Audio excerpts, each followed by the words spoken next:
Bonsoir à tous et à toutes. Écoutez, je suis très heureux de vous retrouver de nouveau cette semaine. On va traiter un sujet dans la paracha. Alors, allez-y. Bonsoir à tous.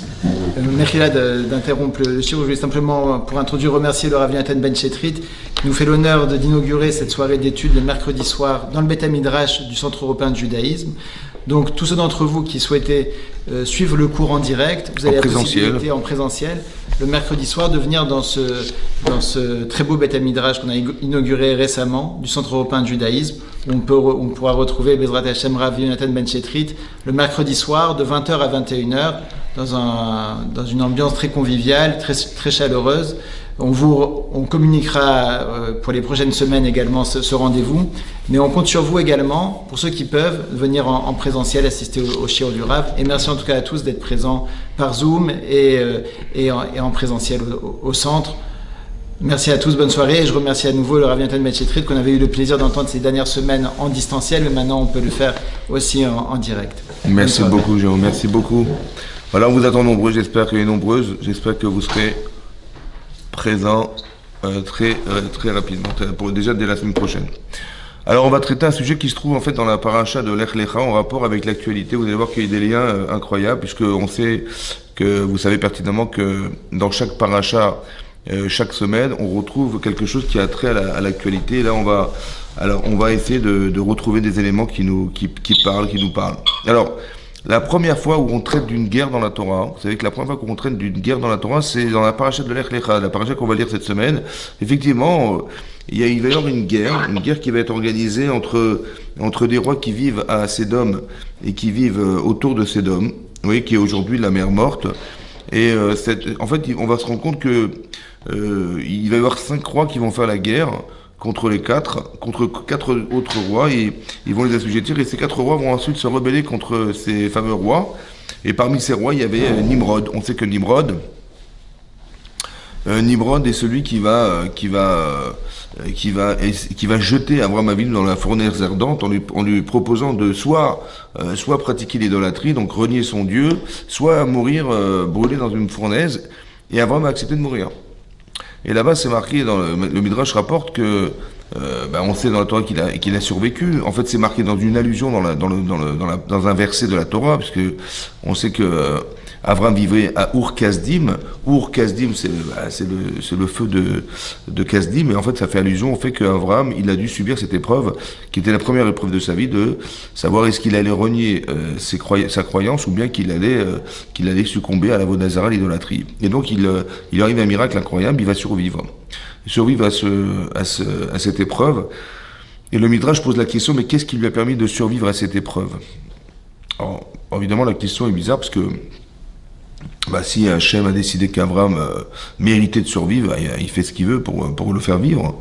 En fait, le Midrash d'expliquer que non, c'est pas son mérite qui le fait vivre, c'est le fait qu'Abraham devait engendrer Yitzhak et Yaakov. La finalité d'Abraham, c'est Yaakov Avinu, qui va engendrer ensuite le peuple juif à travers ses enfants. Et donc, peut-être pour lui-même, ça avait peut-être pas le coup qu'il survive. Peut-être qu'il aurait fait un grand kiddush Hachem, il aurait sanctifié le nom d'Hachem en mourant pour ses idées. Mais en fait, on se rend compte qu'il devait absolument vivre pour engendrer Yaakov Avinu. Et donc, ici, qu'est-ce qui va se passer? Il va se passer qu'en fait, il va y avoir une guerre qui est déclenchée ici, la première guerre. Et vous savez que la première fois qu'on parle d'un sujet dans la Torah, c'est très important de souligner qu'à chaque fois que vous allez voir un sujet qui est traité pour la première fois, ou un mot qu'on retrouve pour la première fois dans la Torah, c'est qu'essentiellement, tout se trouve à l'intérieur de ces informations. Et donc, les informations qu'on va tirer là, elles sont importantes, puisque on va tirer des enseignements qui vont nous permettre de mieux comprendre ce qui se passe aujourd'hui. La première guerre, c'est celle-ci. Et qu'est-ce qui se passe? Donc ces guerres en fait vont ensuite entraîner la captivité de Lot, puisque Lot vivait à Sédom, et donc il va être pris en captivité, il va devenir un otage de ce peuple. Et là-bas, le Sfando, qui est un des commentaires du Chumash, explique pourquoi ils l'ont pris en otage. Parce qu'il savait pertinemment qu'Abraham avait beaucoup d'argent et qu'on pourrait lui réclamer de l'argent pour essayer de libérer son neveu qui était à la fois son beau-frère. Et ça, c'était important de le constater. Ici, on va prendre en captivité des gens pour soutirer de l'argent à ceux qui en ont, et essayer de négocier, disons, la libération de ces gens qui ont pris en captivité de ces otages. Et on retrouve un peu ce phénomène aujourd'hui. C'est pareil. En fait, on prend des gens d'otages pour créer une pression, en fait, qui soit une pression économique et politique, pour essayer de faire fléchir un peu Avram Avinu. Il y a une guerre ici organisée. Donc, qu'est-ce qui va se passer? Avram apprend que son neveu, qui est à la fois son beau-frère, a été pris en captivité par Nimrod. Et donc, il va faire cette misva. Ils partent à combien? Ils partent à ou 318 hommes, ou bien ils partent seuls. En fait, seul avec un seul homme qui s'appelle Eliezer, son serviteur. Et 318, en fait, Rachid expliquait que 318, c'est le dénombrement du nom de Eliezer. Et donc, il va partir faire la guerre. Ils sont deux. Maintenant, faire la guerre à deux contre les 4 qui ont battu les 5, c'est peine perdue. Je veux dire, c'est peine perdue. Sur le plan stratégique, il n'a aucune chance de s'en sortir. Évidemment, il va tout de suite être attaqué. Sur le plan religieux, vous savez bien qu'on n'a pas le droit de s'appuyer sur des miracles. Quelqu'un peut dire, voilà, je me trouve à Alpe d'Huez, je sais que j'ai 21 lacets à descendre, et ça va être trop long, je pense que je vais prendre directement le ravin, et puis je vais arriver tout de suite en bas, ça va aller beaucoup plus vite. Non, tu dis pas, ouais, mais Dieu est grand, il va me sauver. Non, on s'appuie pas sur des miracles. Or ici, on voit qu'Abraham, il est parti seul, avec son élève qui était Eliezer. Ils sont partis à deux, ils n'ont aucune chance de s'en sortir. On ne s'appuie pas sur des miracles en espérant que Hachem va nous sauver. Ça n'existe pas, ça. Comment ça se fait qu'Abraham, il a pris le risque? On dit dans la prière, vous savez, dans la tfila, on dit que dans la Hamida, on dit Magen Avraham. On dit Baruch Ata Hashem, Magen Avraham. Hashem est le protecteur d'Avraham. Magen, c'est un bouclier. Comment ça se fait qu'Hachem il va protéger Avraham? Parce qu'Avraham, c'est une tête brûlée.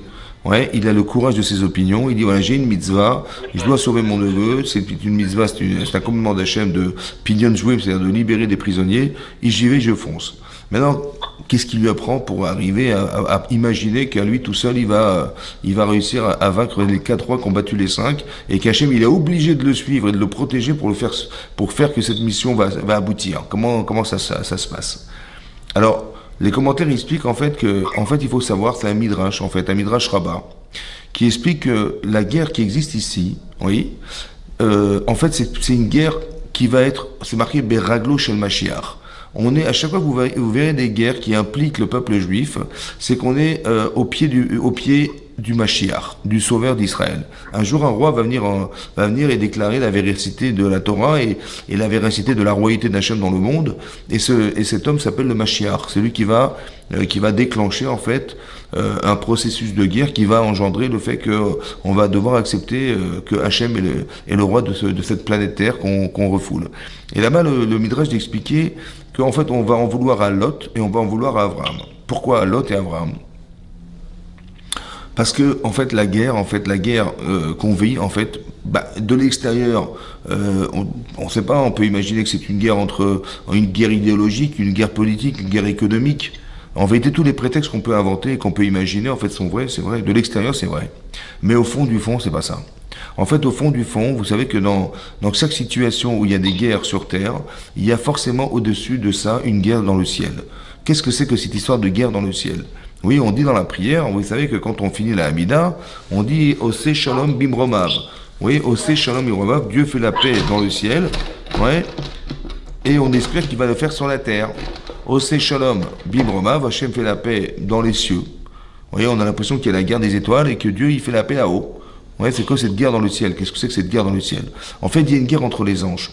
Chaque nation est représentée par un ange. On a vu dans la parashat Béchalach la même chose, que quand les Israël ont vu Paro arriver, ils ont vu Pharaon arriver au pied de la mer Rouge, et qu'ils ont eu très très peur en voyant Paro arriver. Rachid expliquait qu'en fait ils n'ont pas vu Pharaon seulement, ils ont vu l'ange qui représentait la nation de l'Égypte. Et là ils ont eu très peur. Ça veut dire qu'il y a un représentant. Maintenant, comment ça se traduit ça? On veut absolument détruire Abraham. On veut absolument détruire Lot. Pourquoi Lot? Parce qu'on sait que Lot va engendrer Ruth. Et Ruth à Moavia, elle va engendrer David. Et David va engendrer le Mashiach. Et donc, cette guerre, elle est contre l'idée que si le Mashiach arrive, ces nations vont disparaître. Alors on fait la guerre contre ce qui veut nous faire disparaître. Il faut que vous compreniez que derrière des guerres qui sont reconnues mondialement, il y a quelque part un message. Et comme c'est que la guerre dans le ciel, c'est de dire mais si Abraham a raison, si Abraham va développer l'idée dans le monde que le monothéisme existe, et faire reconnaître Hachem dans le monde, oui, alors on va disparaître un jour, nous. Et donc cette guerre en fait dans le ciel, c'est de manifester le fait de vouloir résister à travers le fait que si le Mashiach arrive ou si Abraham a raison, et plus on se rapproche de quelque chose qui va nous amener à disparaître, on va s'acharner pour empêcher que ça puisse se faire. C'est-à-dire que ça veut dire que un petit peu comme, si vous voulez, un petit peu comme ce midrash qui dit que quand Hachem a fait rentrer les Bnei Israël dans la mer Rouge et que les Égyptiens ont suivi, alors l'ange qui représente l'Égypte et les Égyptiens a dit attends, Elo Ovde Avodazara, Elo Ovde Avodazara. Ceux qui sont devant les Hébreux sont des idolâtres, et ceux qui les suivent sont des idolâtres. Alors pourquoi tu vas faire le choix de plus détruire l'un pour l'autre, l'un que l'autre? Hachem a dit, parce que ceux qui sont devant, ils vont recevoir la Torah. Ça veut dire que quelque part, l'ange qui représente la nation, cette nation, il va vouloir se défendre d'empêcher la disparition de cette nation. Et donc la guerre qui se passe ici, dans la paracha de l'Ech Lecha, contre Avraham Avinu, en fait, quelque part, parce que vous avez bien compris que qui c'est qui a envoyé Avraham Avinu, qui c'est qui l'a informé que Lot avait été pris en captivité, qu'il a été l'otage de Nimrod, en fait, c'est le Palit. Le Palit, c'est celui qui a été le rescapé du déluge. C'était Og Melech HaBashan. Et donc, qu'est-ce que fait Og? Il dit, écoute, ton neveu, ton beau-frère, il a été pris en captivité, il faut absolument le sauver. Il savait qu'il allait partir, mais il allait forcément échouer. Et qu'il allait mourir. C'est-à-dire que même Og Melech HaBashan, il envoie Avraham Avinu faire la guerre sous prétexte de mitzvah pour en fait l'assassiner, le tuer. En fait, prendre sa femme et reconstituer le peuple d'Israël à lui tout seul. Et ça, c'est le problème. Le problème, c'est que, en fait, sous-entendu d'antisémitisme ou avec un sous-entendu d'aucune tolérance possible pour Israël, en fait, on veut nous détruire quelque part. Prendre, en fait, cette place. Mais pourquoi? Parce qu'on veut empêcher que les choses se fassent. C'est un peu ça l'explication qu'on peut donner au Midrash, qui dit qu'on est Beraglo chez le Mashiach. C'est-à-dire qu'on est au pied de la fin des temps. Et que quelque part, à chaque fois que vous verrez des guerres, elles sont toujours orientées, oui, dans le sens dans le sens de ce qu'on voudrait imaginer et éviter que soit, c'est-à-dire que la fin des temps puisse arriver et que on puisse reconnaître que Hachem est le Dieu de ce monde et le roi de la terre.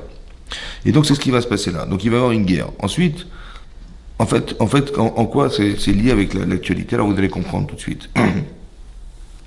À la suite de cette guerre, que Abraham va gagner, Hachem lui parle. Et là,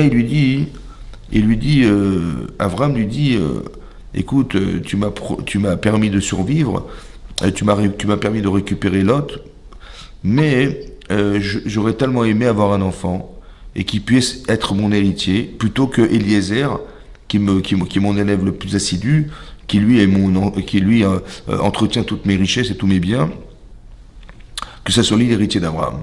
Et Hachem lui répond, écoute, tu auras un enfant. Tu auras un enfant et ce sera lui qui héritera de toi, et autant qu'il héritera de la terre d'Israël. Et donc c'est ce que lui promet Hachem. Sur ce, qu'est-ce qu'on remarque? C'est ce qu'il a dit. Il a dit, Abraham a répondu, Abraham, Hachem Elohim, matitenli vani olech hariri. Tu m'as donné toutes ces richesses, tu m'as donné le bonheur de pouvoir sauver mon beau-frère, mais je me déplace sans enfant. Ani olech hariri. Je me déplace sans enfant. Et sur ce, Hachem va lui promettre qu'effectivement, il aura cet enfant. Avec qui on ne sait pas, mais il aura cet enfant. Et là, Abraham va poser la question. Il va dire, Bama eda kirachena. Lorsque Hachem va lui dire, tu auras une descendance aussi nombreuse que les étoiles du ciel, et tu vas hériter de la terre d'Israël, il va lui dire, mais Baba Eda, mais comment je vais savoir que je vais hériter de la terre d'Israël? Il pose la question, en fait, comment je vais savoir? Et la question est posée simplement sur la terre d'Israël, mais pas sur le fait d'avoir autant d'enfants qui vont descendre d'Avraham Avinu. Quelle était la question? La question est la suivante, c'est, tu me promets que mes enfants hériteront de la terre d'Israël, mais on sait pertinemment que la terre d'Israël, elle n'est promise aux Bnei Israël que si ils sont des tzadikim. Et s'ils ne le sont pas, alors la terre les vomira. Or, si tu me promets que mes enfants hériteront de la terre d'Israël, ça veut dire que tu me promets qu'ils vont être des tzadikim. Mais comment tu peux me garantir quelque chose qui dépend d'un choix? bah, chacun il a le choix de pouvoir décider s'il va être un tzedek ou un rachat. Or si tu me promets qu'ils vont être sur la terre d'Israël, comme si tu me promettais une chose qui est impossible, c'est-à-dire que mes enfants ils vont forcément être obligatoirement des tzadikim, ce qui est un choix personnel. Comment je vais savoir? Alors il a répondu à Hachem que tu as raison. Donc il a répondu tu as raison, et donc une des réponses est de dire que pour arriver à être maître de soi-même, ben, il va falloir passer 400 ans d'exil, des dizaines d'années en esclavage pour accepter d'être soumis à une volonté. Et cette volonté, en fait, elle nous permettra d'atteindre un niveau d'humilité, un niveau d'acceptation d'Hachem ou des mitzvot que nulle part ailleurs on pourra atteindre, si ce n'est par cette faculté qu'on aura de se soumettre. Et après, il va dire aussi, et Rachid nous ramène ici, qu'ils apporteront des corbanotes. C'est-à-dire, il y aura une justice. Il y aura forcément une justice qui va s'organiser, que quand on fera des erreurs, on approchera des sacrifices, c'est-à-dire se remettre en cause. Ouais, le sacrifice, c'est quoi? Ben c'est ce qui me représente à travers un sacrifice. Je me mets à la place du korban, du sacrifice de l'animal qu'on va sacrifier, dit le Ramban, et je me dis, ben ça aurait été moi. Voilà, ça aurait pu être moi. Et ça, je refuse d'être cet homme, et donc je sacrifie la fausse personne pour faire vivre la vraie personne. Des corbanotes. Et c'est ces sacrifices, en fait, qui vont permettre au peuple Israël de résister à tout ça. Des corbanotes. Des sacrifices. Ça, c'est quand on a le Beth Amikdash.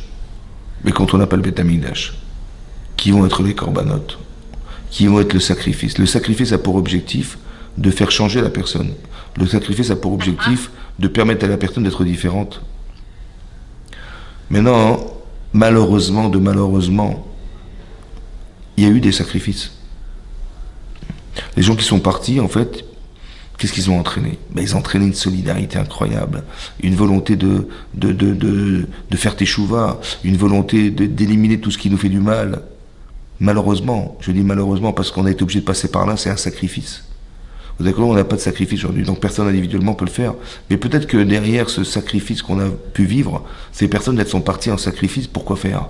Ben pour nous secouer, pour nous apprendre à pouvoir vivre en solidarité, d'être confiant en fait que qu'on soit religieux par religieux, qu'on soit anti-religieux par je sais pas quoi, vous avez vu les conséquences que ça peut avoir. Ça veut dire de comprendre que ce qui nous arrive, c'est pas l'analyse c'est pas l'analyse de ce qu'on a subi qu'on doit analyser et vivre. C'est de savoir qu'est-ce qu'on est devenu parce qu'on a vécu, parce qu'on a subi.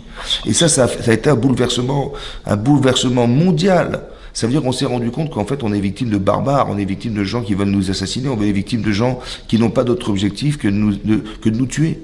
Et on se rend compte que en fait la vie a un autre sens, on se rend compte de la valeur de la vie, on se rend compte du drame que ça a pu représenter chez nous, et plus rien ne pourra ressembler à ça un jour. Vous comprenez ce que je veux dire? La solidarité qui a pu être engendrée aujourd'hui en Israël par ce biais-là était extraordinaire. Des corbanotes. Qu'est-ce qui va se passer? Abraham va dire ça. Ok. À la suite de ça, la Torah nous dit que Sarah achète Abraham lo yaldalo bela shifra mitzrit. Sarai, qui était la femme d'Abraham, elle n'a pas permis à son mari d'avoir des enfants. Lo yaldalo, elle ne lui a pas donné naissance à lui, à son mari. Bela shifra mitzrit, elle avait une élève qui était égyptienne, elle s'appelait Agar. Cette femme, en fait, qui est cette femme? C'est une princesse. La princesse d'Égypte. En fait, quand Abraham, alors que c'était la famine en Israël, a dû voyager en Égypte, à la suite de ça, sa femme a dû subir, entre guillemets, l'obligation de devoir épouser Pharaon. Et Hachem a vu, il a mis des plaies sur Pharaon. Et à la suite de ça, Pharaon a découvert que cet homme qui était Abraham et cette femme qui était Sarai était un couple exceptionnel. Et il a dit à sa fille, qui était une princesse, il a dit ton éducation ne va pas se faire chez moi. Elle va se passer chez ce couple-là qui était Abraham et Sarai. Et tu verras que tu as plus à gagner d'être une servante, ça veut dire une jeune élève chez Abraham et Sarai, que d'être une princesse en Égypte. Et donc elle va devenir ici l'élève de Sarai. Et bizarrement, Sarai, elle va proposer à son mari d'épouser cette femme. Va tomer Sarai el Abraham, inena atzarani Hashem iledet. Voilà qu'Hachem a stoppé ma capacité à avoir des enfants. Bona shifrati. Va, je t'en prie, avec mon élève. Ou laïbane mimena. Peut-être que je construirai d'elle, ça veut dire une famille. je construirai d'elle une famille. Ça veut dire qu'il y a deux façons de les comprendre. Soit ça veut dire qu'elle a pensé, Sarai, que la femme qui va porter cet enfant, qui va être Agar, elle aura le mérite de permettre, grâce à Sarai, de construire une famille pour Sarai. Disons qu'elle se sera associée, elle, à cette capacité qu'aura Agar d'avoir des enfants, et que les Bnei Israël vont naître de cette femme. Elle se fait ce sacrifice pour son mari. Pourquoi? Parce qu'elle se dit, Hachem il a promis à Abraham d'avoir des enfants, mais moi il m'a pas dit à moi que j'aurai des enfants par Abraham. Et donc elle se dit, peut-être que je ne suis pas la femme d'Abraham qui va mériter d'avoir ses enfants. Ça c'est une façon de penser. Il y a une autre façon de penser. C'est de dire, comme ça dit le Sforno, il dit qu'en fait, le fait qu'elle propose à son mari d'épouser une autre femme qu'elle, va entraîner chez elle cette jalousie, et cette jalousie va entraîner chez elle la stimulation d'avoir des enfants, beaucoup plus forte que si elle était restée avec son mari. Comme si que cette stérilité était mécanique, et qu'il fallait une stimulation, une forme de jalousie qui aurait entraîné le fait de donner cette femme à son mari, qui va engendrer chez elle la faculté à avoir des enfants. Comme ça dit le Sforno, je construirai par elle, Hebane Mimena, j'aurai un enfant par elle. Qu'est-ce qui va se passer? Abraham accepte d'épouser cette femme, il écoute la voix de sa femme, mais c'est marqué là-bas que Vatikar Sarai, c'est Sarai qui va amener Agar chez Abraham. C'est pas Abraham qui épouse Agar. Vatikar, ça veut dire elle la porte, mais elle prend. Mais Vaikar, ça veut dire épouser aussi. Vatikar Sarai chez Abraham et Agar. C'est pas Abraham qui décide d'épouser cette femme, c'est Sarai qui décide. Shivrata Miket et Shanim, alors que ça faisait déjà 10 ans, la Shevet Avraham Be'eretz Kenan, alors que ça faisait déjà 10 ans par le mérite de la terre d'Israël, ce mérite-là n'a pas suffi pour qu'elle ait à Sarai des enfants. Va-t-elle Otal et Avraham Isha, Lole Isha. Elle a donné cette femme à son mari pour qu'elle soit sa femme. Va y avoir Agar.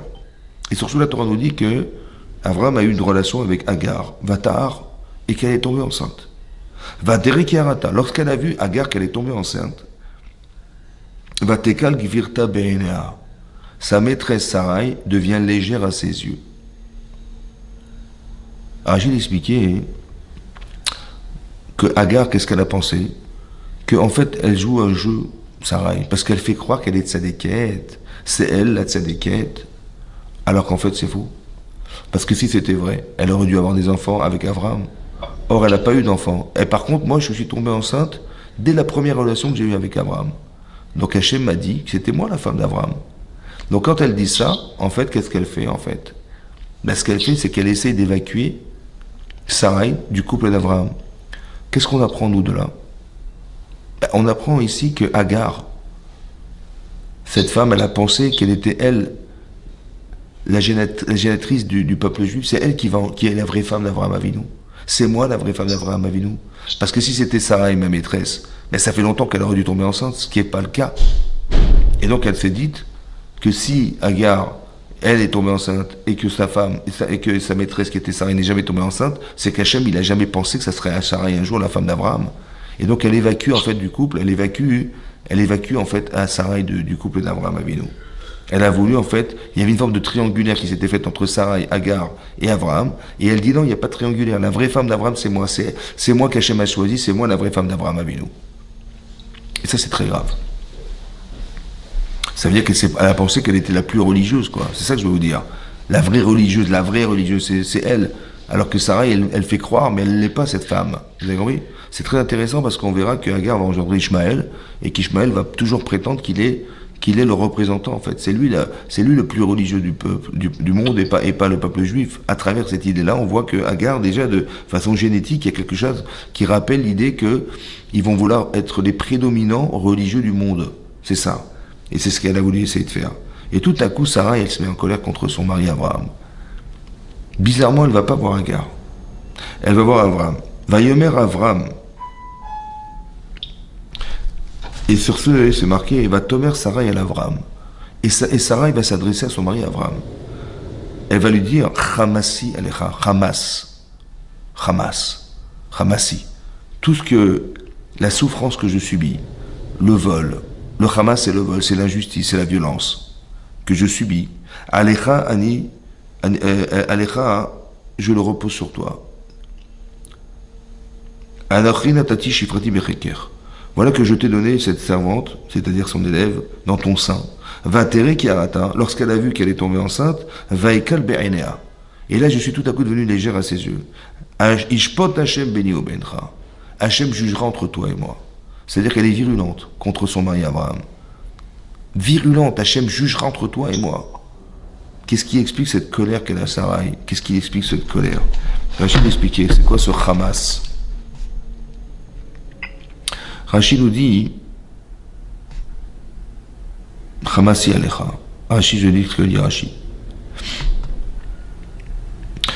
Hamas asouili, l'injustice qui m'est faite. Alecha animati la onesh. Sur toi, je renvoie le châtiment. En quoi c'est une injustice? Elle lui dit à son mari Abraham, lorsque tu pries Hachem, lorsque tu as prié Hachem, tu as prié Dieu, qu'est-ce que tu lui as dit? Matitenli vani olechariri. Tu lui as dit, mais qu'est-ce que tu m'as donné? Abraham a dit à Hachem, mais ok, j'ai gagné la guerre contre les 4, 3 combattu les 5, ok, mais au final, qu'est-ce qui va se passer? Finalement, c'est Eliezer qui va hériter de moi, mais je voulais pas, j'aurais tellement aimé avoir un enfant. Ani olechari, je ne me déplace sans enfant. Elle a dit, mais Loïd Pelata, elle alecha. Mais tu n'as prié que pour toi. Veaya Loïd Pelata, tu aurais dû prier pour nous deux. Veaiti nifkedet imcha. Et j'aurais été rappelé auprès d'Hachem avec toi. Qu'est-ce qu'elle reproche à son mari? Elle lui dit, le Hamas, l'injustice, cette violence que je subis. Mais c'est pas normal ce que je subis. C'est de ta faute. Elle dit à son mari, c'est de ta faute. Pourquoi? Parce que j'ai l'impression que tu vis comme un célibataire en couple. C'est-à-dire, au lieu de dire nous n'avons pas d'enfants, tu dis je n'ai pas d'enfants. Et c'est parce que tu n'inclus pas dans ton esprit ma présence qu'Hachem il veut bien m'en donner. Mais il ne peut pas, parce que je ne suis pas présente dans ta vie, dans ton couple. Et donc elle s'énerve. Maintenant, d'où Sarah a su, tout à coup, à la suite de ce qui s'est passé, que quand il a dit Annie, je n'ai pas d'enfant, ça veut dire je n'ai pas d'enfant. Peut-être qu'il a dit je n'ai pas d'enfant, ça veut dire nous n'avons pas d'enfant. Comme je dis, où est-ce que tu pars cette année? Je m'en vais en vacances. Je pars en vacances. Évidemment, je pars avec ma femme, mes enfants, évidemment, je pars. Je pars pas tout seul. Donc quand je dis je, ça veut dire nous. Mais d'où elle a su, elle, que je veux dire nous? Ne veut pas dire nous, pardon. En fait, pourquoi? Parce que quand Abraham, il entend de Hagar qu'elle se vante d'être soi-disant la tzadékette et que sa femme n'est pas la tzadékette, le fait que Abraham n'intervient pas, c'est révélateur qu'en fait, que sa femme n'est pas présente dans sa vie. Du moins pas assez pour qu'il intervienne et dise à Hagar, et je suis désolé, tu n'en parles pas comme ça de Sarai. Or, il n'a pas réagi. Ça veut dire qu'elle n'est pas assez présente dans sa vie, donc quand il a dit je, c'est je. Et c'est une injustice, parce que moi, j'ai pensé que j'étais pas apte à pouvoir donner cet enfant à Abraham Avinu. Et c'est pour ça que je me suis permis de donner Hagar à Abraham Avinu. Mais c'est une injustice parce que je me suis rendu compte tout de suite qu'Abraham, en vérité, c'est lui qui a un problème. Comment il ose dire Annie alors qu'en vérité, ça veut dire, il aurait dû dire nous n'avons pas d'enfants. Et c'est parce que je ne suis pas présent dans sa vie, dans sa tête, que Hachem, il peut pas me donner d'enfants. Vous avez compris, c'est une injustice. Ou bien Hamas, Rachidi, c'est un vol. Pourquoi c'est un vol? Atachomé à Bizioni Veshotek. Tu entends la honte que je subis et tu te tais. Tu m'as volé les mots. Tu n'as pas réagi. Et ça, c'est insupportable. Bien compris ce qui se passe là. Pourquoi la Torah nous parle de ça? Comme si qu'il y avait un rapport de manque de chesed d'Abraham vis-à-vis de son épouse. Et elle va subir un affront qui est insupportable pour elle. Hachem Mishpot Benio Bencha lui dit. À la suite de ça, Abraham il a dit écoute, fais de cette servante ce que tu voudras. Et en fait, elle va perdre cet enfant. L'enfant qu'elle va porter, elle va le perdre. Et là, elle va donc, à la suite de ça, elle va donc être chassée de la maison d'Abraham, Hagar. Et là, elle va rencontrer un ange qui va lui dire ne t'inquiète pas, tu auras un enfant qui s'appellera Ishmaël. Donc elle sait par avance qu'elle aura un enfant d'Abraham. Et retourne chez ta maîtresse, tu auras un enfant, il va s'appeler Ishmaël. Ishmaël. L'ange lui dit d'avance, tu ne vas pas s'appeler Ishmaël. Et donc elle retourne là-bas. Et effectivement, elle a eu cet enfant, Ishmaël. Et c'est comme ça qu'Abraham va appeler cet enfant Ishmaël. Donc il s'est passé 10 ans en Israël. Abraham, il a eu cette prophétie au bout de 75 ans de sa vie. Il a eu 85 ans lorsque il a eu cette histoire avec sa femme. Et 14 ans plus tard, donc après la naissance de Ishmaël, alors Abraham va lui parler, il va lui dire la chose suivante. Hachem va dire, écoute, je vais te donner la terre d'Israël, mais on va établir une alliance entre toi et moi, et tes descendants, et tes descendants après toi. Sache que je ferai de toi, je te multiplierai, je ferai de toi une grande nation. Mais il dit, je vous lis le texte, Vakimoti Briti Bencha, Beni ou Bencha, j'établirai une alliance entre toi et moi, sans nous dire pour l'instant la nature de cette alliance, ou Ben Zaracha, Chaira et tes enfants après toi, les Dorotam à jamais. Les Britolam, une alliance à jamais. Liot Lechal Lokim et Zaracha, Chaira, pour être pour toi Dieu, et pour tes descendants après toi. Melati Lecha ou Zaracha, Chaira et Teres Begurecha. Et je te donnerai cette terre, la terre de tes ancêtres. Et Kol Eres Kenaan. Toute la terre de Kenaan. La Chuzat Olam, un héritage à Olam, un héritage à jamais. Cet héritage à jamais, ça veut dire qu'il va hériter de quelque chose qui va être un héritage. La terre d'Israël, c'est un héritage à jamais. Et ça, c'est marqué, donc on voit qu'Hachem promet à Abraham un héritage à jamais.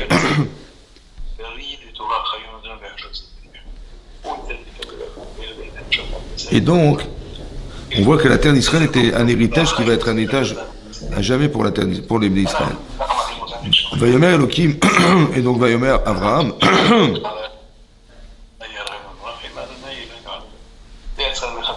Vedon Beriti, et voici l'alliance. Achet Ishmael Beni ou Bencha.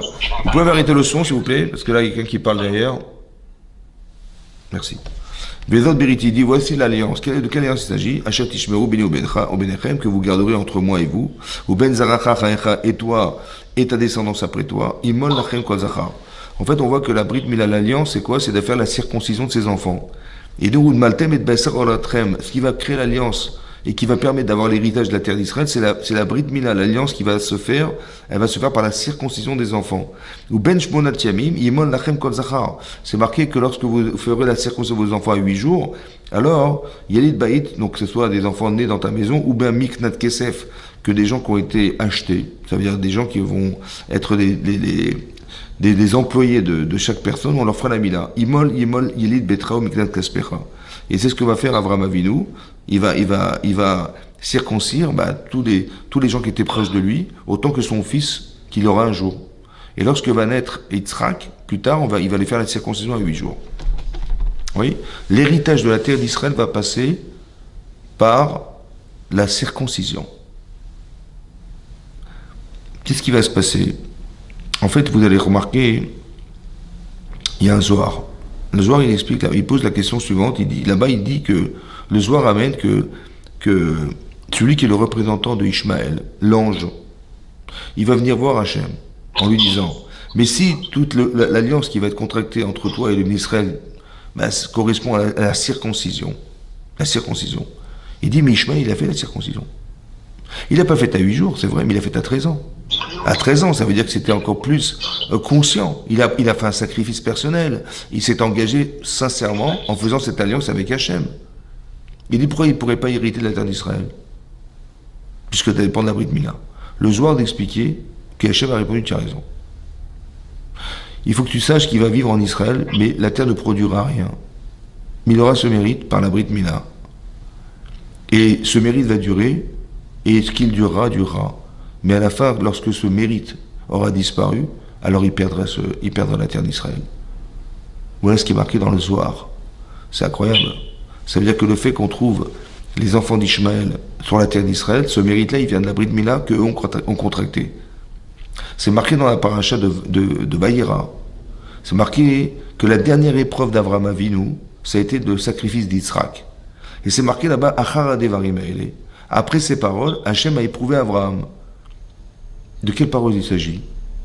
Là-bas, c'est marqué que, en deuxième explication, Rashi ramène au nom du Midrash, que Ishmaël il est venu voir Yitzhak. Il lui dit, dis-moi, à quel âge tu as fait la Brit Mila? Il a dit, je l'ai faite à 8 jours. Comme c'est marqué ici dans la paracha de Lech Lecha, et comme c'était préconisé par Hachem qu'il fallait faire la Brit Mila à 8 jours, la circoncision à 8 jours. Il a dit, mais moi je l'ai faite à 13 ans. La véritable alliance, elle était consciente chez moi. Je me suis vraiment lié d'alliance avec Hachem en faisant la Brit Mila.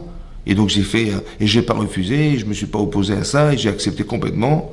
Mais toi, tu l'as fait à 8 jours. À 8 jours, tu étais un petit bébé qui n'a rien pris sur lui. Tu as subi une opération chirurgicale. C'est ça la Brit Mila chez toi. Mais elle est où l'alliance que tu as contractée avec Hachem? Voilà ce que lui dit Ishmaël. Et sur ce, Israël va lui répondre. Il va lui dire, mais qu'est-ce que tu as sacrifié? Un petit membre de ton corps. Mais moi, si demain Hachem me demandait de me sacrifier complètement, que j'accepterais. Après les paroles qu'a dit Israël à Ishmaël, alors Hachem, il a éprouvé Abraham. Il dit, tu peux prendre ton fils et le sacrifier. Il a fallu attendre qu'Israël il accepte d'être sacrifié pour le faire. Maintenant, c'est vrai que la question est bonne. La question d'Ismaël, elle est bonne. Pourquoi on ne fait pas la Brit Mila à 13 ans? Elle est où l'alliance? Oui. Peut-être l'idée, c'est la suivante. En fait, c'est vrai qu'on devrait être frustré de la faire à 8 jours. C'est vrai. Et cette frustration, en fait, devrait nous dire, on devrait se dire, mais c'est vrai qu'on n'était pas là. C'est vrai qu'on n'en a aucun souvenir. C'est vrai qu'on n'a aucune preuve d'engagement. Il n'y a aucun signe d'engagement personnel dans l'alliance avec Hachem. Et où l'alliance? Alors en fait, cette frustration, elle devrait nous dire, bah, c'est vrai que j'étais pas là. Alors je vais me donner complètement pour Hachem. Comme Yitzhak a réagi, c'est peut-être pour ça qu'on fait la Brit Mila à 8 jours. Pour se dire que c'est vrai qu'on n'était pas là. L'alliance, elle n'a jamais été contractée par qui que ce soit. Alors je vais la prendre tout de suite. Je vais la prendre quand j'aurai l'âge de conscience. Je vais m'engager complètement pour Hachem. Mais ça veut dire que quelque part, d'après ce Zohar, on voit que Ishmaël a eu un srout. Le mérite de la Brit Mila lui a donné ce mérite de l'alliance en Israël. Ce qui est marqué dans la parashat Lech Lecha, c'est que on sait qu'il y a une sorte d'handicap dans le fait d'être incirconcis, qui fait qu'on ne peut pas vraiment prophétiser. On ne peut pas accepter ce niveau de prophétie. Or, on sait que la prophétie, le roi HaKodesh ne peut s'exercer qu'en Eretz Israël. Vous avez vu que Yona, lorsqu'on lui a demandé d'aller faire des reproches à Ninvé, il a quitté la terre d'Israël pour ne pas justement recevoir cette prophétie. Et donc ce niveau-là, on peut l'atteindre qu'en ayant la Brit Mila et qu'en ayant la capacité de vivre en Israël. Voilà. Et c'est ce qui va se passer ici. À la suite de ça, qu'est-ce qui se passe? Donc Abraham, il va avoir donc il a fait la Brit Mila. Ensuite, Abraham, dans la paracha qui va suivre, paracha de Vayera, il y a 3 anges qui vont venir voir Abraham, et un des anges va annoncer à Abraham que l'année prochaine, il y aurait un bébé qui serait Yitzhak. Et avant, déjà Abraham, il s'était étonné, heureux d'être étonné d'avoir un enfant l'année prochaine, va Yitzhak Abraham. Il a souri Abraham. Et Hachem lui avait dit, écoute, tu vas changer ton nom. Tu t'appelleras plus Avram, Aram. Avram, c'est Aram, le père de Aram, parce qu'il vivait à Padan Aram. Tu t'appelleras Avraham. Amon Goïm, tu vas être le père de nombreuses nations. Le père de nombreuses nations. Et c'est vrai que Avraham se retrouve dans toutes les religions. Oui. Essentiellement dans les religions musulmanes et catholiques. Alors, et Sarai ne s'appellera plus Sarai, elle s'appellera Sarah. C'est quoi le changement de nom? Oui.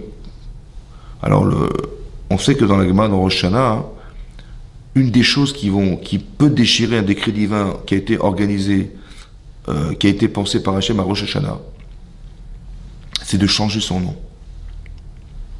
Alors, le Rambam explique que c'est quoi changer son nom? C'est que lorsque je réfléchis et je me donne un profil de vie, une capacité à me dire que je peux être autre chose, je peux être autrement que ce que je suis actuellement. Je me vois différent et différente. Je me vois différente. Et je me compare à ce que j'aspire à devenir. Et je me dis, mais je ne suis pas cette personne. Et je commence à avoir honte de ce que je suis. Et je commence à regretter de ce que j'ai pensé, de ce que je suis. Alors, j'aspire à devenir une autre personne. Et je tends vers cette personne. Le simple fait d'avoir la capacité mentale à se voir autrement, c'est ça, changer son nom. Je ne suis plus la personne du passé. Je ne veux plus représenter chez moi cette personne. Oui?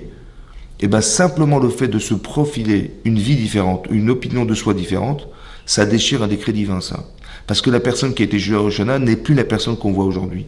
Ani acher, dit le Rambam, je ne suis plus cette personne. Ou quand quelqu'un fait teshuva, on lui dit, mais je te reconnais pas, mais attends, mais on allait ensemble Shabbat, au Galerie Lafayette, on faisait des courses ensemble, et je crois, tu prends plus la voiture, tu prends plus l'ascenseur, tu gardes Shabbat, mais qu'est-ce qui t'arrive? Tu dis, mais je suis plus cette personne du passé. Ouais, Ani Acher, je suis un autre homme, je suis une autre femme. Ouais, et ben c'est ça Ani Acher. Et ben simplement le fait de se voir autrement, ça suffit. Ouais, le fait d'être une autre personne suffit. Et ça ici, ce qu'il faut comprendre, c'est pas qu'Hachem il a changé le nom d'Abraham. Évidemment qu'il ne s'appelle plus Abraham, il s'appellera Avraham. Non. c'est qu'il est devenu Abraham. Il a tellement développé sa personnalité, par toutes les épreuves qu'il a dû subir dans sa vie, de l'âge de 75 ans jusqu'à 90 ans, là. Il a tellement passé d'épreuves, il a tellement été transformé par ce qu'il a subi dans sa vie, il n'est plus l'homme du passé. Alors cet homme-là, maintenant, il peut engendrer des enfants. Cet homme-là, il va devenir la référence à toutes les nations. Seront bénites par toi toutes les familles de la terre. Ça veut dire que tu vas représenter quelque chose d'essentiel dans le monde.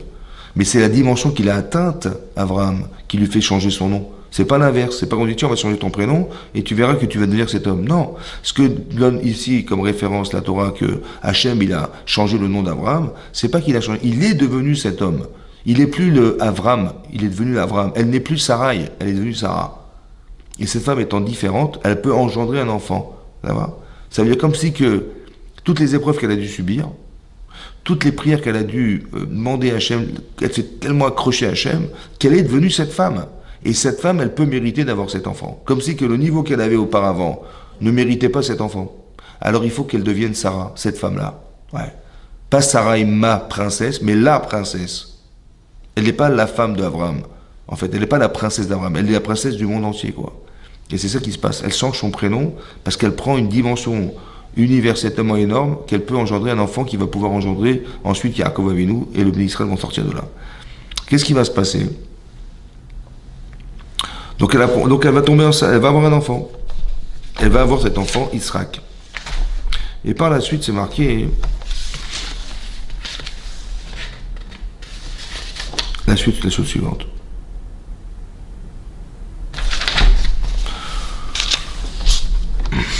Dans la paracha de Vaïra, c'est marqué la chose suivante.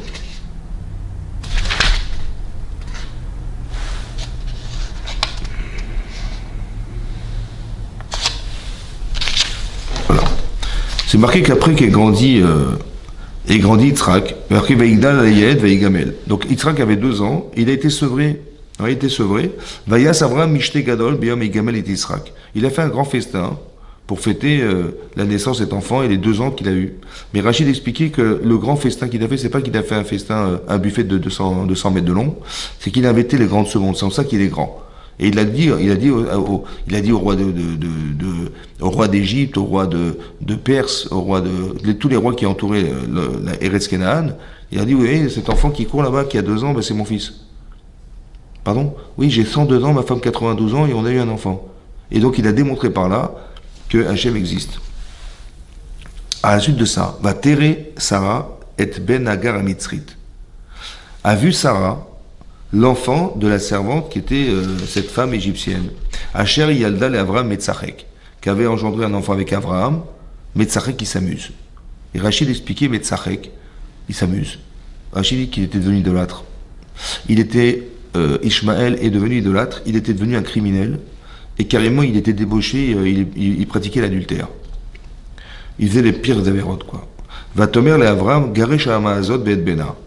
Et elle dit à son mari, sépare-toi de cette femme et de son enfant. Kilo Yiraj et Ben Ha'amazot et Benimim Yitzhak.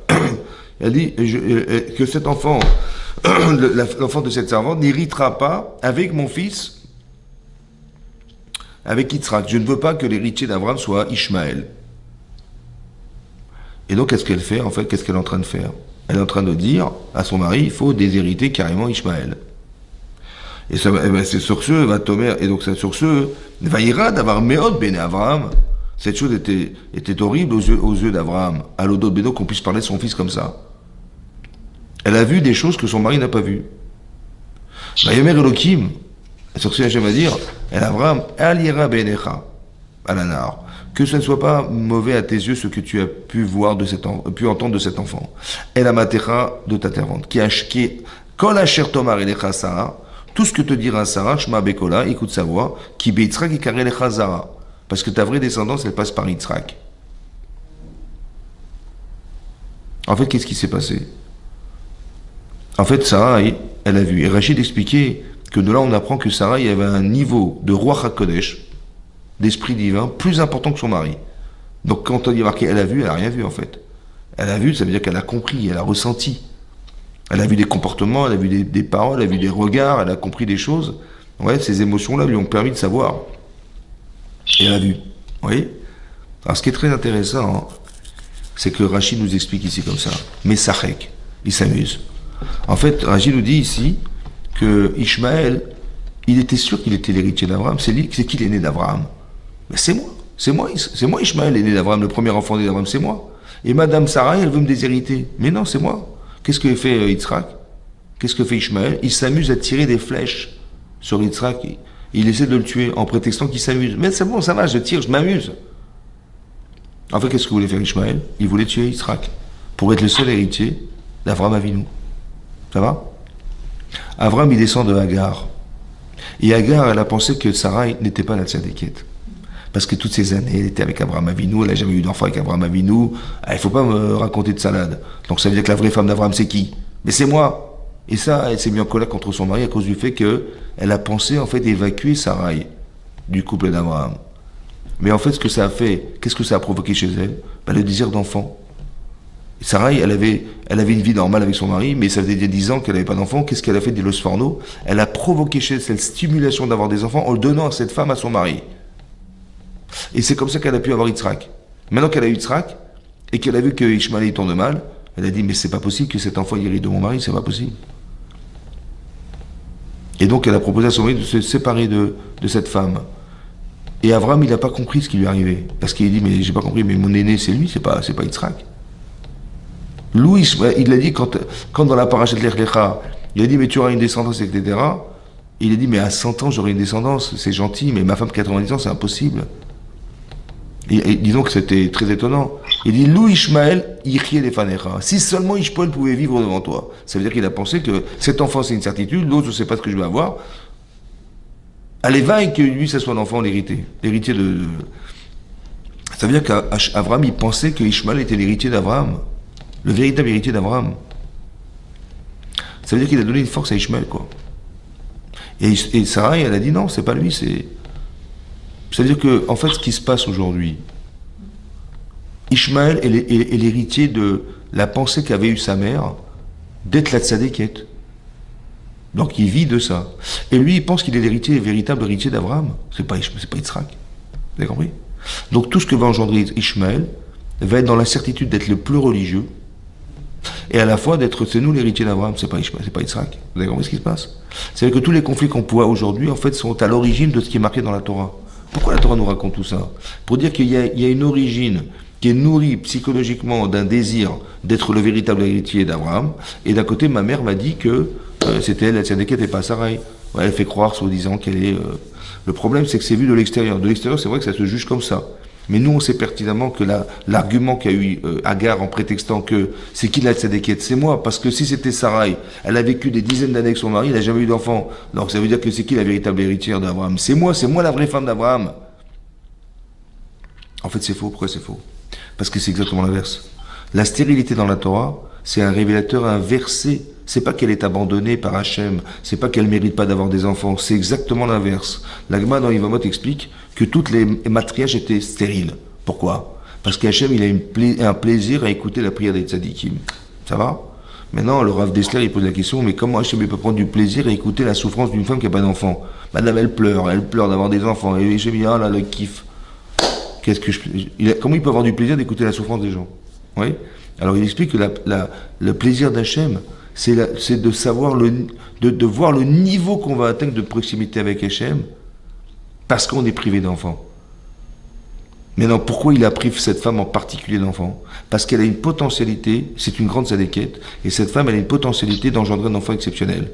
Alors il faut qu'elle atteigne ce niveau-là pour pouvoir engendrer cet enfant. C'est pour ça qu'Hachem, il attend qu'elle arrive à ce niveau. C'est ça la stérilité d'une femme. Donc c'est l'inverse, c'est pas qu'elle est abandonnée, c'est l'inverse, c'est qu'on attend d'elle quelque chose de spécial. Et donc quand elle dit, mais moi je suis tombée enceinte tout de suite, ça fait des années qu'elle vit avec Abraham, elle n'a pas eu d'enfant. Mais c'est pas parce qu'elle n'a pas d'enfant que c'est la preuve qu'elle est abandonnée, c'est pas la preuve qu'elle est soi-disant la menteuse. C'est très intéressant de voir que l'origine, il est là, l'origine. Les guerres, c'est marqué. Les guerres qu'il y a eu entre Nimrod et Abraham, etc., c'est pas une guerre. C'était une guerre en vérité qui veut opposer ceux qui veulent détruire Abraham Avinu.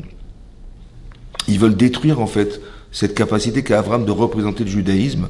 Pourquoi? Parce que plus on va avancer dans ce que Abraham il annonce qu'il est la représentante d'Hachem, et plus on va vouloir faire régner Hachem sur la terre. Mais faire régner Hachem sur la terre, c'est revendiquer qu'il avait raison. Or, Nimrod, Ishmaël, Esav, etc., eux, ils revendiquent que non, c'est eux. Donc ça veut dire que, quelque part, cette guerre entre nous, ce qu'on vit aujourd'hui, en fait, quelque part, actuellement, c'est quoi? Il faut bien le comprendre, c'est que derrière, il y a une volonté d'annihiler ce qui pourrait approcher le Mashiach sur la terre, et faire en sorte qu'Hachem, il pourra résider un jour sur la terre. Ce qui est impossible, parce que s'il réside, Hachem, alors nous, on va disparaître. Donc la guerre, en fait, contre Israël, c'est la guerre contre celui qui voudrait faire avancer des projets divins derrière. Et ce qui n'est pas possible pour eux, parce que approcher des projets divins, c'est de reconnaître qu'on a eu tort, qu'on n'est pas finalement on n'est pas les gens appréciés par Hachem au niveau de ce qu'on espère. Et c'est ça la guerre, en fait, d'éliminer comme Yitzhak, il se sent déshérité à cause de la femme de Avraham Avinu, et qui veut déshériter carrément Ishmael. Donc il va tuer cet enfant pour qu'on n'ait pas le choix de penser que c'est lui l'héritier. Vous avez compris? La guerre intrinsèquement liée à ça, c'est comme ça qu'il faut le lire. Un petit peu comme un jour, Nebuchadnezzar, il a détruit le temple, donc il y a des raisons économiques, politiques qui ont fait qu'il a détruit. Titus, Rome, c'est pareil, ouais, l'hégémonie de Rome à l'époque. Donc on imagine qu'il y a eu des conflits politiques, économiques entre les pays, qui a fait qu'il a voulu envahir l'Israël. D'accord? Dans la Gemara, c'est pas marqué comme ça. C'est marqué qu'il y avait de la sinatrinam, il y avait de la haine gratuite. C'est ça qui a provoqué tout ça. Ça veut dire qu'il ne faut pas regarder, il ne faut pas analyser et décrypter la situation comme elle apparaît politiquement. Ce sont des raisons extérieures. Mais au fond, on a perdu quelque chose. Pourquoi? Parce qu'on n'était pas solidaire.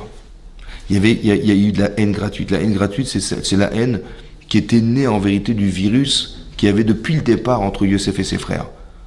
Et ça n'a pas été complètement solutionné. C'est comme ça qu'on doit lire l'actualité.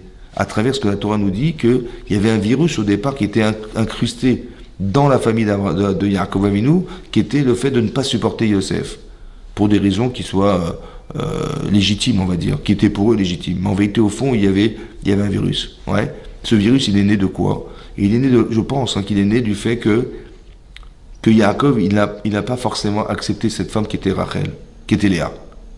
Quand c'est marqué, il aimait Léa, mais Vayar Hashem, Kisnu à Léa. Il a vu Hashem qu'elle était haïe, cette femme. Ça veut dire, pas assez, la haine, c'est pas de la haine, c'est pas qu'il la supportait pas, puisque c'est lui qui l'a vu, Hashem.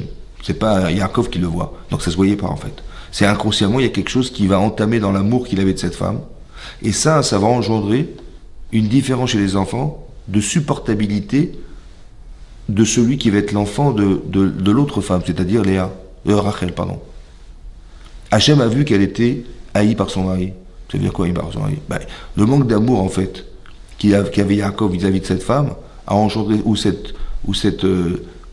ce sentiment qu'elle a reçu, elle, qu'elle a vécu de ne pas être aimée par son mari, va engendrer quelque chose qui doit être corrigé. Par qui? Par les enfants. Ça veut dire que ce que vous voyez réellement que les enfants de Yaakov, qui sont les enfants de Léa, ils vont juger et condamner Yosef, sous prétexte que monsieur, il s'est pris pour le roi d'Israël, en fait c'est faux. C'est pas ça c'est pas ça au fond. Pourquoi il y a un terrain quelque part à la haine derrière tout ça? Pourquoi ils ont jugé qu'il était coupable? Ils n'ont pas imaginé que c'est une interprétation d'un rêve. Tu peux te tromper. Oui? Non, il est coupable. Mais pourquoi? Parce que derrière, on veut se débarrasser de ce qui nous dérange. On veut récupérer, en vérité, comme si on voulait, entre guillemets, corriger ce que leur père n'avait pas su faire. Vous avez compris? Ce virus, il est resté, en fait. C'est énorme, quand même. Ouais. Ce virus, Vayar Hashem Kisnu à Léa, qu'est-ce qu'il a fait Hashem pour corriger tout ça? Eh bien, il a ouvert la matrice de Léa, Vaïftach et Rachma, Verachel Akara. Vaïftach et Rachma. Ça veut dire qu'il a ouvert la matrice d'une femme qui était stérile. Mais il l'a ouvert pourquoi? Parce que si cette femme, Léa, elle peut apporter un enfant à Yaakov Avinu, et qui va être comblé par l'amour qu'il va avoir de cette femme, ça va combler le manque d'amour qu'il avait d'elle. C'est ça qu'Hachem il a pensé. Mais ça n'a pas fonctionné. Vous avez compris? C'est pour ça que les enfants de Léa, ils vont pas supporter celui de Rachel. Mais en fait, c'était inconscient au départ chez le père. Ça n'a pas été comblé. Hachem, il aurait tellement aimé que ce soit comblé de cette manière, ça n'a pas été fait. Et c'est pour ça qu'elle appelle tous ses enfants, elle, Elle appelle son enfant, le premier enfant l'appelle Réhouven parce qu'Hachem il a vu ma souffrance. Elle appelle son deuxième enfant Shimon parce qu'il a entendu combien j'étais haï par mon mari.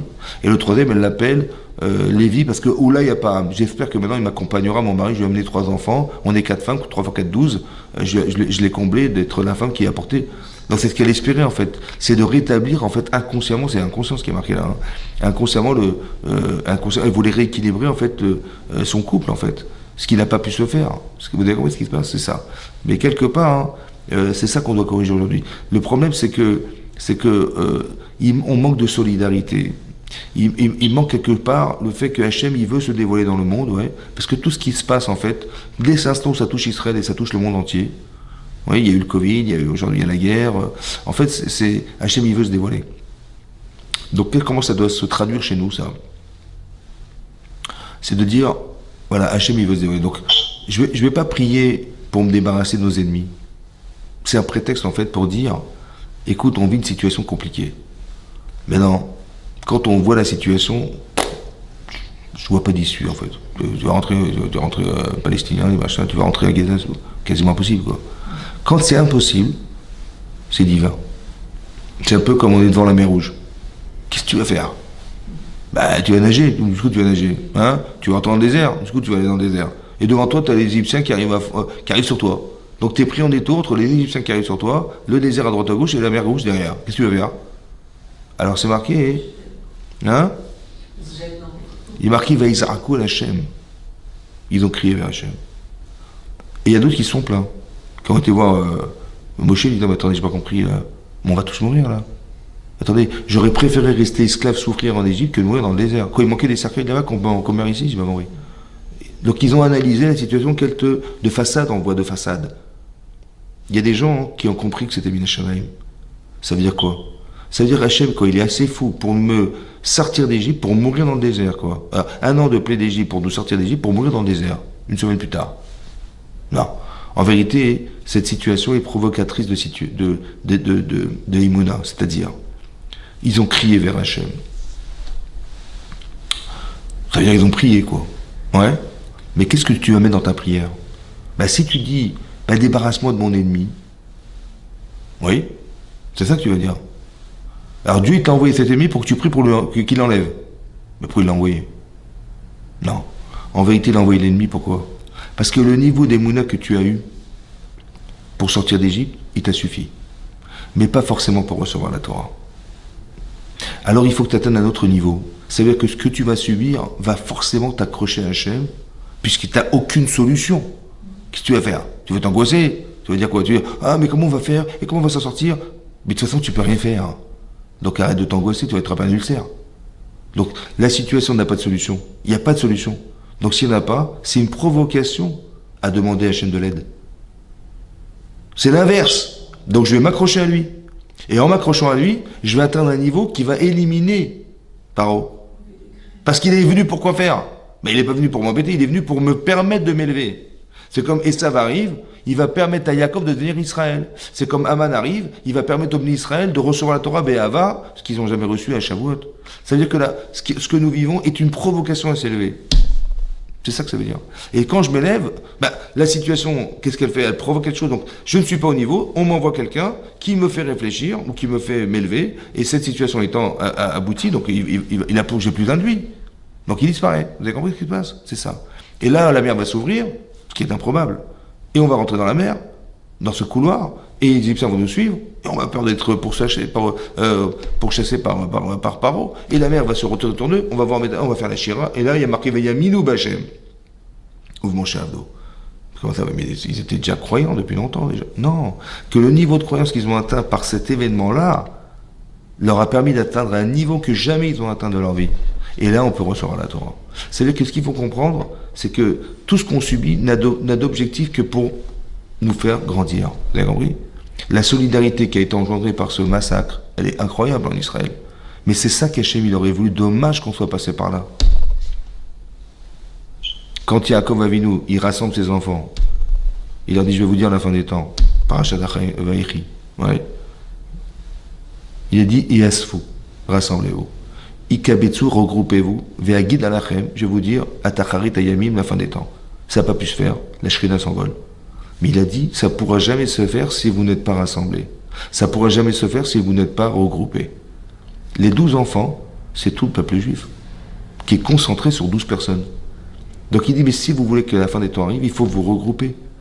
La différenciation des êtres, c'est le travail du Yetzer Hara, de nous séparer. Dans les couples, dans les amis, dans les machins, entre nous. C'est tout son travail, c'est de couper les liens en fait.